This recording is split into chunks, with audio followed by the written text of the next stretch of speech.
share a memorable success story or a highlight of yours? Oh my God. There's been so many. It's really hard to choose. Okay, so I saw a video. Somebody sent me a video. People ask me, how do you choose who to rescue? Sometimes it's a smoke signal, sometimes it's an email, whatever. So I got this video sent to me, and I had no idea where this dog was.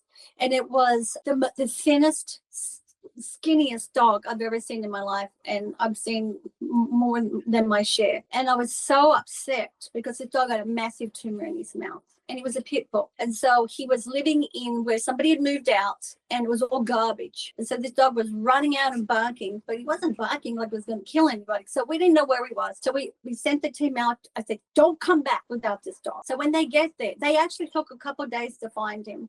And when they got there, this other dog ran out, and her back leg was hanging off. She'd been run over intentionally by the family that moved out of the house. And she was, in her condition, protecting who we nicknamed Moose. She was the problem, and she was just a scruffy terrier. Moose was like, hi, everybody, I'm starving to death, but I'm going to come with you, and I'm going to live happily ever after. I didn't expect him to survive, but he had this incredible personality where he very quickly gained weight. He went from, I think, like 30 pounds to 100 pounds. And then obviously we took the other dog too. We never leave a dog behind, and we amputated her leg. It had been hanging there for a very long time. She ended up getting adopted by some fosters of ours who foster fail all the time. Every single time they foster a dog, and they only foster terrible, bad attitude dogs, they adopt them because they love those kinds of dogs. And so she's living in luxury. And Moose was adopted by a wonderful family that had a very stressed out pit bull, and they were looking for basically a therapy dog for their pit bull. And Moose was so amazing. No matter who he came in contact with, whether it be a dog, a cat, a human, he'd be like, hey, you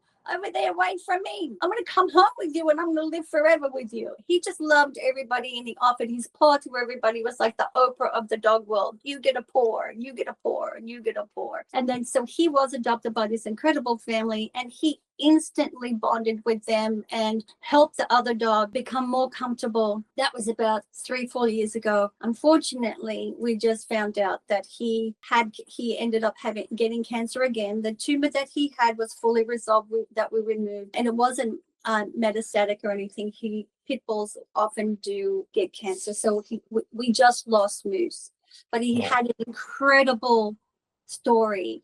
Incredible life. Those 4 years with that family was amazing. It's a good story. Minus poor dog. He was a great dog. He was just in love with everybody. That's cool. You have to get some pictures of him. Oh yeah, I got lots of pictures of Moose. Yeah, we gotta put some of your success stories up on our site. We got so many success stories you have no idea, because we've done some things I don't know we can actually put on.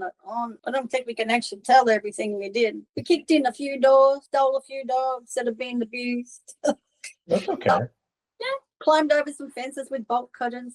I don't think people from Mexico they're not watching us in Mexico. It's okay. Oh no! Somebody was murdered across the street from one of my fosters in Tier 1, and the police never came. So they're certainly not coming to arrest us because we're saving dogs from horrific situations. That's crazy. What are some of your biggest challenges that you're facing today? Feeding everybody, flea and tick treatment, basic care. It's so hard with what's going on in the country and the world, where there's so many options for people to send their money to. So it is, when you have 100 and something dogs and they need flea and tick treatment every month, you can imagine how much money that is. It's every 3 months, it's almost $9,000 just for flea and tick. Wow. And then the winter, it's freezing in TJ, freezing. And then the storms are horrific. Really hard because every year we have to provide 2 sweaters for the dogs each, because one has to be in the wash while they're wearing the other one. And dogs like to play and eat the other sweater off the other dog, or destroy your playing and rough and tumbling blankets, those sort of things. things that you think are basic. And for us, we actually have to buy water. So for the dogs, safe water for them to drink. We've had to put plumbing into some of the houses there, some of the homes. It's like it's nonstop what we have to do and what we have to provide, which is way more than your typical foster home. Yeah, I didn't know that. Oh God, you have no idea. You give them plumbing. That's impressive. Plumbing, yeah, plumbing. We provide their washing machines and dryers, every single cleaning product there is.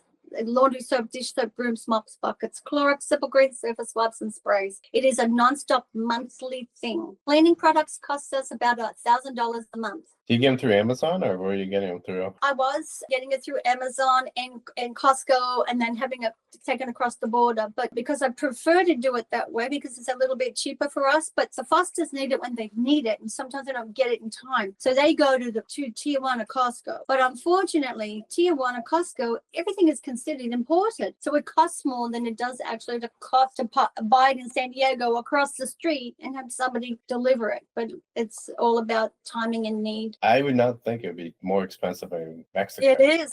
Absolutely. Mexico, Tijuana is more expensive than the Costco here. I feed my dogs from Costco, all of them, from the Costco in San Diego. In Tijuana, people can't really afford to buy dog food. So there's very few places that actually sell dog food. Costco is one of them.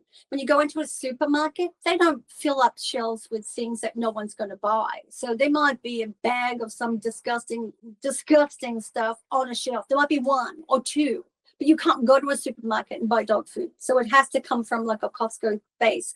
But it costs so much more a bag in Tijuana that I have people buy it for me and then cross it across the border. And it's so much cheaper. I can get a 50-pound bag of dog food in San Diego. It's called Nuggets, but it's made by a really good brand, for $30. I can't buy 28 pounds for $68-74 in TJ. You're like a dog food drug smuggler. I am.